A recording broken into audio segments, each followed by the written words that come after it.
Hi hello everyone, this is me Sakshi and आज हम start करेंगे फर्स्ट चैप्टर फर्स्ट टॉपिक जो है PYQs का आर्ट में।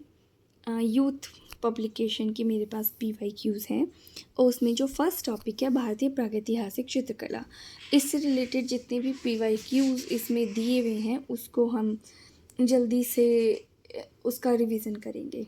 Okay, so let's start. Pre historic painting पुस्तक के लेखक कौन है? इसका आंसर है बॉन्ड्रिक। 1958 में एलन हॉटन बॉन्ड्रिक ने ये जो बुक थी इसको लिखा था। सेकंड क्वेश्चन, चाक का महत्वपूर्ण आविष्कार हुआ था नवपाषाण युग में। ओके, तरासे गए चमकीले हथियारों के औजार कहाँ प्रयोग किए गए? नवपाषाण काल में प्रयोग किए गए। भारत में मध्यपाषाण काल का समय क्या था?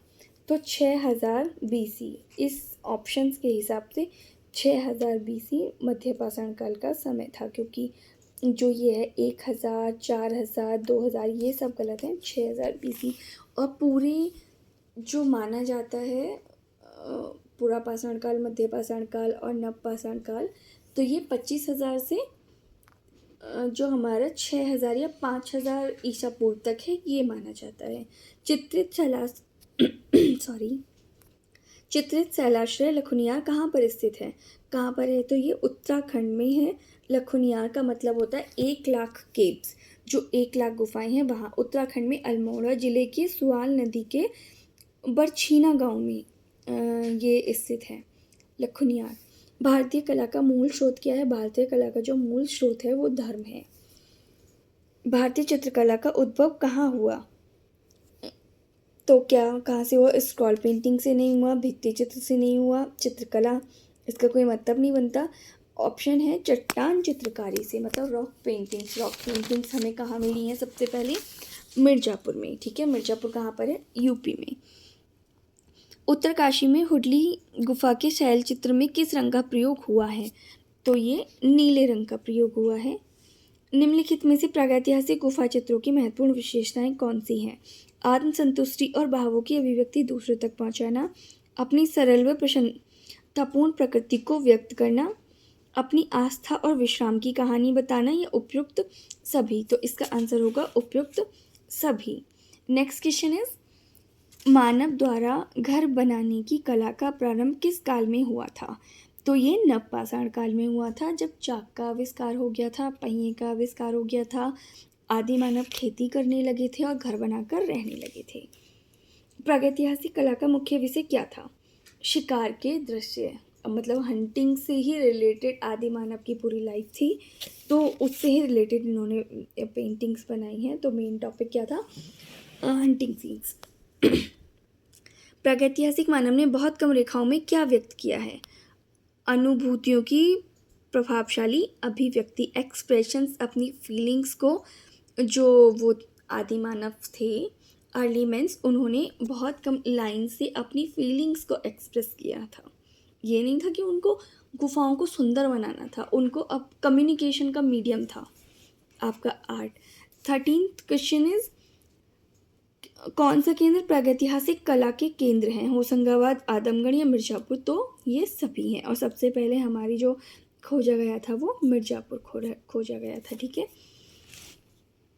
और देखिए ये फटाफट से पढ़ लेते हैं। भारत में प्रागैतिहासिक चित्रों के प्रमुख केंद्र मिर्ज़ापुर। मिर्ज़ापुर में कौन कौन से? सरोघाट, लखुनिया, भडरिया, विजय, घोड़मंगल, कंकार, कोट, कोहबर, कोढ़वा।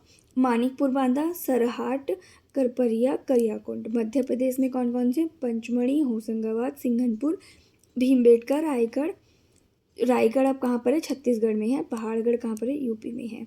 दक्षिण भारत के बिल्ला सारंगम तमिलनाडु, बेलारी कर्नाटक और वायनाड एडक्कल केरल। झारखंड, चक्रधरपुर। प्रागैतिहासिक चित्रों की किस धरातल पर चित्रित किए गए? तो प्रागैतिहासिक चित्र सबको पता है, गुफाओं की जो दीवारें थी उन पर चित्रित किए गए। तो ऑप्शन नंबर 1। अब एजर्शन, अभिकथन है, प्रागैतिहासिक शैल चित्रों में अधिकतर शिकार के दृश्य और जंगली पशुओं का अंकन है। रीज़न क्या था?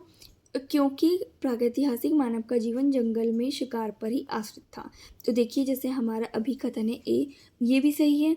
अधिकतर जो चित्र हैं जो पेंटिंग्स हैं उसमें हमें क्या मिलता है, जंगली पशु देखने को मिलते हैं। और वो क्यों देखने को मिलते हैं, उनका रीज़न क्या था, क्योंकि मेन जो था उनका पूरी जो लाइफ थी वो डिपेंड करती थी, जो एनिमल्स थे उनके ही इर्द गिर्द वो लाइफ घूमती थी। तो ये दोनों ही सही हैं और इसका राइट आंसर ऑप्शन होगा सी। ओके, नेक्स्ट एजर्शन है, एजर्शन एंड रीज़न के क्वेश्चंस। प्रागैतिहासिक काल से ही कलाकारों के लिए प्रस्तर एक सर्वाधिक उपयुक्त अभिव्यंजना का माध्यम रहा है। रीज़न है इसका क्योंकि भावों की अभिव्यंजना के लिए यह प्रचुर मात्रा में सुलभ था और अधिक टिकाऊ था। And this is true and option number is C right. एक सफल शैक्षणिक पाठ्यक्रम में किसका महत्व है, कला साहित्य का। ठीक है, अगर आप कितना भी अदर सब्जेक्ट पढ़ा लीजिए लेकिन अगर आर्ट नहीं है, उसमें लिटरेचर नहीं है वहाँ पर, तो वो कंप्लीट आपका नहीं माना जाएगा जो पाठ्यक्रम है शैक्षणिक। प्री हिस्टोरिक इंडिया नामक पुस्तक किसकी है, स्टुअर्ट पिगर्ट। ठीक है, स्टुअर्ट पिगर्ट की है और 1950 में इन्होंने लिखी थी प्री हिस्टोरिक इंडिया, स्टुअर्ट पिगर्ट 1950, याद रखिएगा। क्वेश्चन नंबर 19, पेट्रोग्लिफ संदेश का प्राचीनतम माध्यम निम्न में से किससे संबंधित है। तो ऑप्शन है, गुफाओं में उकेरे गए चित्रों को हम क्या कहते हैं, पेट्रोग्लिफ। पेट्रोग्लिफ कहते हैं गुफाओं में जो पेंटिंग्स बनी हैं, जो चित्र बने हैं, उनको हम पेट्रोग्लिफ्स कहते हैं। अदर्शन एंड रीज़न। क्वेश्चन नंबर 20, पूर्व पाषाण युग में लोगों ने मिश्र धातु की खोज कर ली थी। उनके उत्कीर्ण करने वाले उपकरण या तो नुकीले चट्टानें थी या मूल स्थिति की तुलना में कुछ परिवर्तन किया गया था।